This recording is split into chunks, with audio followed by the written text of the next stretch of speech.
विद्यार्थी मित्रांनो, सह्याद्री ट्युटोरियल्स मध्ये तुमचं स्वागत आहे. मार्च एंड म्हणलं की बऱ्याच ठिकाणी पळापळ सुरू होते. बरोबर आहे ना? प्रत्येकाला टार्गेट दिलेलं असतं. आता मी तुम्हाला एक सांगतो. आता जे पीडब्ल्यूडी किंवा अशा गव्हर्नमेंट क्षेत्रात काम करतायत, त्यांना माहिती आहे की मार्च एंड पर्यंत काम केलं नाही तर निधी परत जाणार आहे. तर लवकरात लवकर वर्क ऑर्डर आणणं, हे करणं, ते करणं सगळीकडे धावपळ सुरू आहे. आपल्याला पण टार्गेट आहे. मी तुम्हाला सांगू का लक्षात घ्या, या मार्च महिना संपेपर्यंत आपल्याला मॉक टेस्ट जेवढ्या आपण दिल्या त्याचं एनालिसिस करायचं. हेच तुमचं टार्गेट आहे.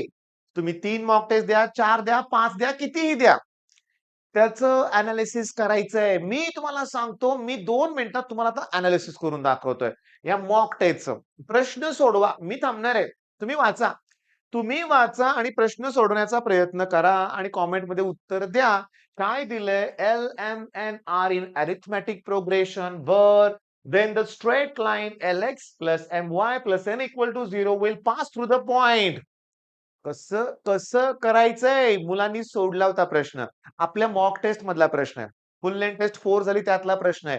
चांगल्या चांगल्या मुलांनी याला स्किप केला, विचार केला नाही. आता मी तुम्हाला सांगतो बेसिक 10th स्टँडर्ड 2, 4 आणि 6 हे 3 नंबर अरिथमेटिक प्रोग्रेशन मध्ये आहेत.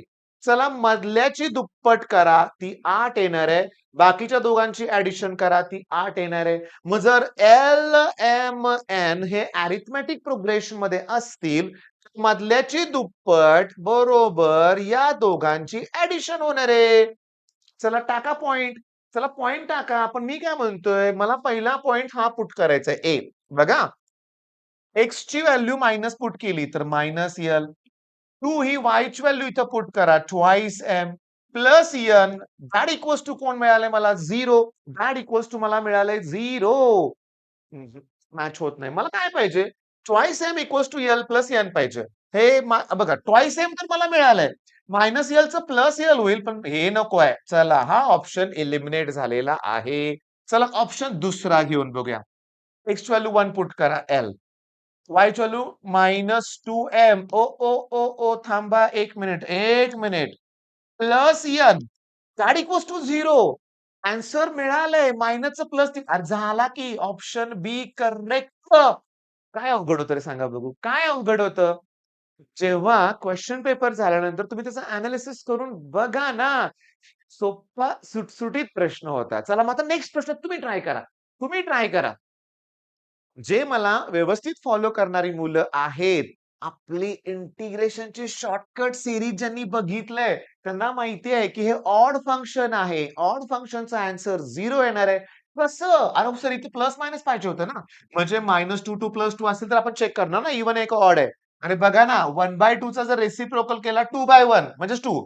ते चिन्ह बदलणार ना. मग आणि सगळ्यात महत्वाचं इव्हन किंवा ऑड चेक करताना जिथं-जिथं एक्स आहे तिथं -x ना. पण गरजच नाही. तुम्ही एक काम करायचंय. इमिडिएटली इंटिग्रेशनच्या शॉर्टकटचे मी जे 10-12 व्हिडिओ अपलोड केलेत ते बघा. पण शेवटच्या व्हिडिओमध्ये 10-12 शॉर्टकट्स आहेत का? मी तुमच्यासाठी ॲप मधला एक व्हिडिओ फ्री करून ठेवलेला आहे. एरिया अंडर कर्व्हचा. मग चला नेक्स्ट क्वेशन तुम्ही ट्राय करा. नेक्स्ट क्वेशन ट्राय करा. सर, यासारखे प्रश्न आम्हाला जमतात हो, जमतात मला माहिती आहे. पण तुम्ही लॉजिकल विचार करा ना. ह्या कंडिशनला काय असणार आहे? हे कधी असणार आहे मला सांगा. म्हणजे बघा मी तुम्हाला सांगतो पी असे 2च घेतोय बरं का. मग पी आणि क्यू एकतर दोन्ही ट्रू असेल, तर आन्सर ट्रू येणार. बरोबर सांगतो लक्षात घ्या. म्हणजे हा पण ट्रू आहे आणि हा पण ट्रू आहे. मला तसं नाही म्हणायचं मला. मला काय करायचं इथं ब्रॅकेट दिसते रे मला. ही पण ब्रॅकेट दिसते. मला फॉल्स पाहिजे. मला फॉल्स पाहिजे. फॉल्ससाठी एकच कंडिशन आहे ही. असं असेल तर ते फॉल्स येणार आहे. म्हणजे मला हे जर फॉल्स पाहिजे असेल तर हे ट्रू आलंच पाहिजे. त्यात अँड आहे. मग अँड येण्यासाठी हे दोघेही ट्रू पाहिजेत मला. बी मध्ये आहे, डी मध्ये आहे, सी मध्ये आहे. एकच ऑप्शन एलिमेंट झाला. आता हे फॉल्स आलं पाहिजे. पण मग ते ऑर आहे. आर आहे. मग सॉरी ऑर आहे मला म्हणायचं होतं. मग मला काय म्हणायचं जर मी आर फॉल्स घेतलं, ओके. आणि यस जर ट्रू घेतलं त्याचं निगेशन फॉल्स होईल. म्हणजे मला आर काय घेतला पाहिजे? फॉल्स आणि यस काय घेतला पाहिजे? ट्रू. ऑप्शन डी करो बरोबर आहे. बाळांनो या टाइपचे ढिगानं प्रश्न सीडीत आले ते तुम्ही करा ना. तर आता एक क्वेश्चन तुम्हाला देतो. हा क्वेश्चन तुमच्यासाठी. सॉल्व्ह करा. तुम्हाला खूप आवडणारा टॉपिक आहे इंटिग्रेशन. मी थांबतोय ट्राय करा. काय दिलंय त्यांनी? Integration of F of X log tan X equals to dx equals to answer दिलंय. आन्सर दिलंय पण फंक्शनच दिलं नाही. विचारलंय फंक्शन. मग आपण एक काम करूया. एक ऑप्शन तिथे टाकून बघूया आपण. नाही रे. डोकं वापरायचं. वापरा डोकं.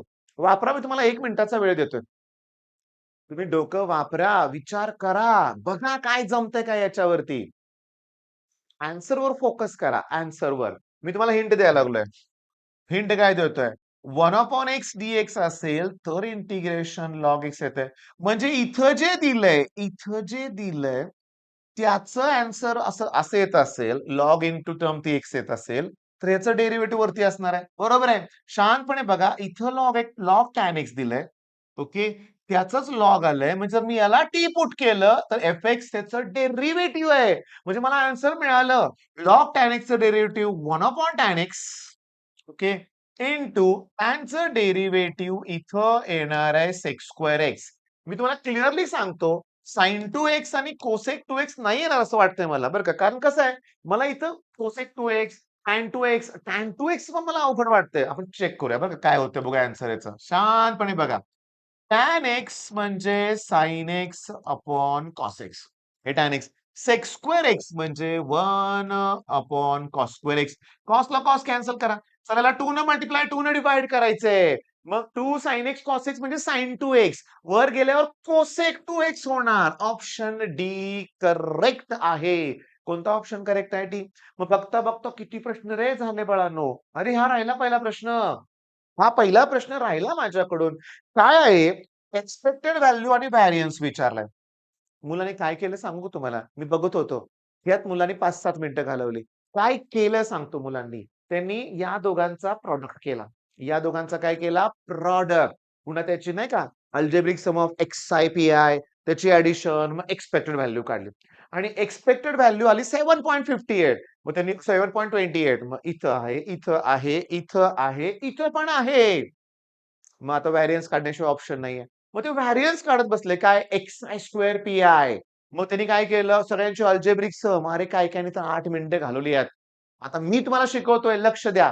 बघा, बघा तुमचं लाईफ चेंज करा.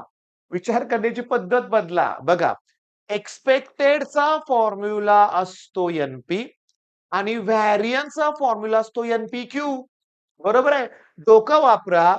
एन-पी मोठं का एन-पी-क्यू मोठं? लॉजिकल विचार करा. लॉजिकल. ऑब्व्हियसली पी आणि क्यूच्या व्हॅल्यू लेस दॅन 1 असतात.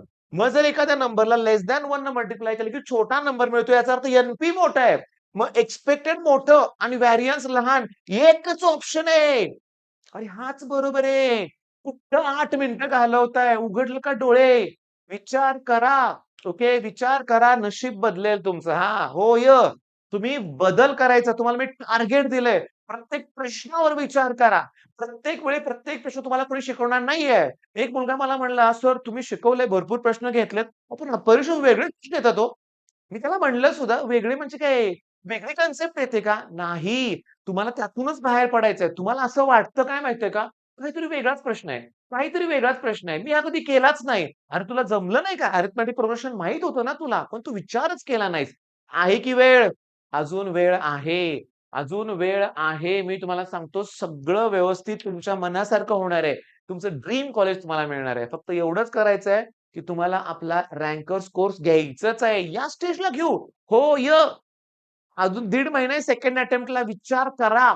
आम्ही 31 तारखेपासून 31 तारखेला कदाचित एक फुल लेंथ टेस्ट 5वी देणार आहे आणि त्याच्यानंतर मात्र अल्टरनेट डे आणि आमचं सारखं हेच काम असणार आहे. हेच काम असणार आहे, की तुम्ही एनालिसिस करा. ओके. तुम्ही विचार करा. तुमच्या प्रश्नांवर विचार करा. मला काय हवंय माहितीये का, की मॅथ्समध्ये क्लासमधला प्रत्येक मुलगा 30 प्लस क्वेशन करेक्ट सॉल्व्ह केले पाहिजेत.